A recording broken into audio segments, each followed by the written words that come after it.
Assalamualaikum warahmatullahi wabarakatuh. Bagaimana anak-anakku kabar kalian hari ini? Ya, saya harap semuanya sehat selalu dan tetap semangat untuk belajar meskipun di rumah saja. Nah, Ibu ingatkan untuk materi minggu lalu kita sudah mempelajari materi tentang jarak dan perpindahan. Nah, Ibu ingatkan kembali ya bahwa jarak itu adalah panjang lintasan yang ditempuh oleh suatu benda dari acuan awalnya. Nah, kalau perpindahan itu adalah perubahan kedudukan suatu benda dari titik awal hingga titik akhir dengan mempertimbangkan arahnya. Saya kira sudah saya jelaskan dalam video minggu lalu. Nah, pada hari ini kita akan mempelajari materi tentang kecepatan dan kelajuan. Nah, anak-anakku, kalau benda dikatakan bergerak apabila benda tersebut mengalami perubahan posisi atau perubahan kedudukan. Nah,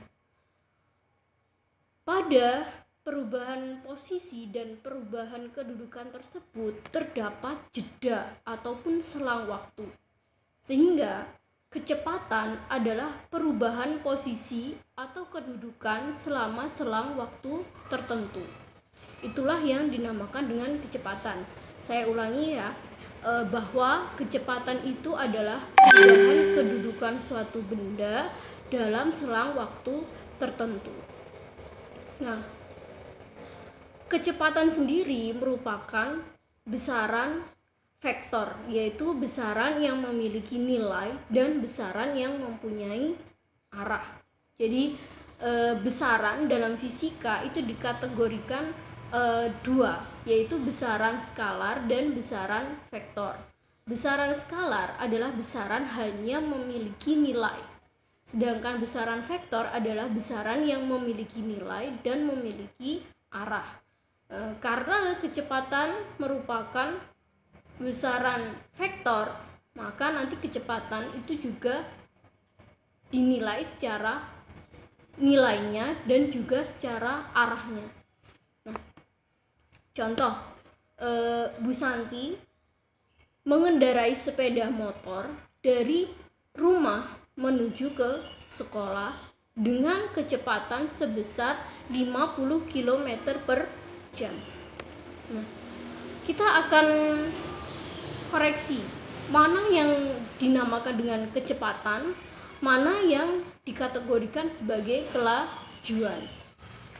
Baik anakku, saya akan menjelaskan tentang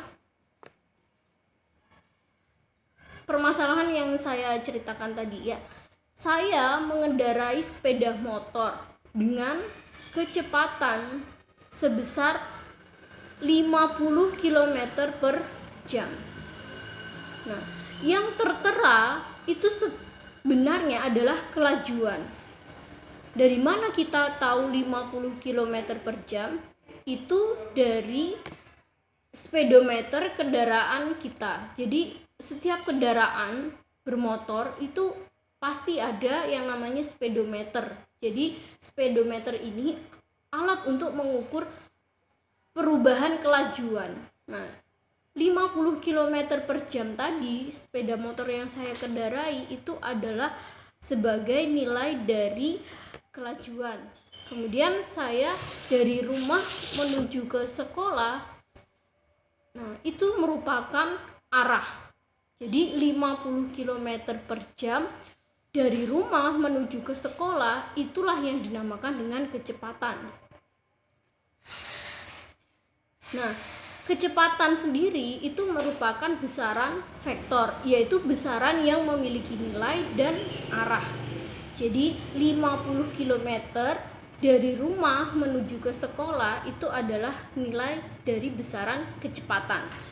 Sedangkan 50 km per jam yang tertera pada speedometer itu dinamakan dengan kelajuan. Kelajuan itu adalah besaran skalar, jadi besaran yang hanya memiliki nilai tanpa memperhitungkan arahnya. Nah, untuk persamaannya nanti dinyatakan bahwa kecepatan itu adalah V sama dengan S per T. Saya nggak bawa spidol hari ini. Jadi coba dilihat untuk di e-books yang sudah saya kirimkan, itu ada di halaman, nah ini ya, halaman 173 ya. Tertera pada halaman 173 bahwa V itu sama dengan S per T. Itu persamaan matematisnya ya. Jadi V sama dengan S per T. Nah, untuk V sendiri itu ditulis dalam bentuk V kecil. V kecil ya. Kenapa dilambangkan dengan V? Karena kita mengikuti dari bahasa Inggris, yaitu velocity, kecepatan dinyatakan dengan V.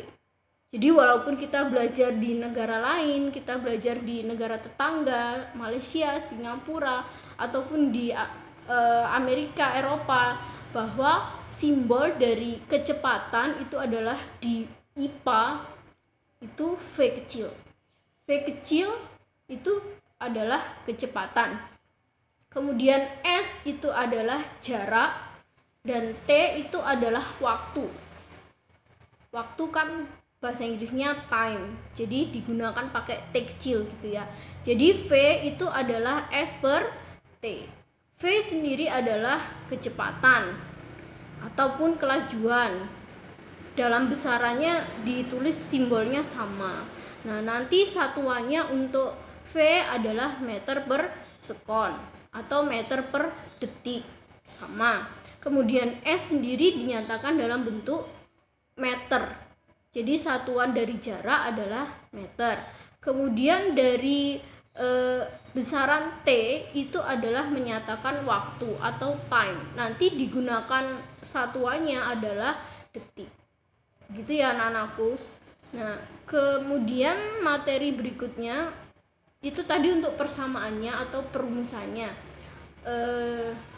Berikutnya kita akan belajar tentang alat ukurnya. Jadi kalau kecepatan tadi digunakan untuk besaran vektor, jadi memiliki nilai dan memiliki arah. Jadi kalau untuk mengukur nilainya 50 km per jam tadi kan menggunakan speedometer pada kendaraan bermotor.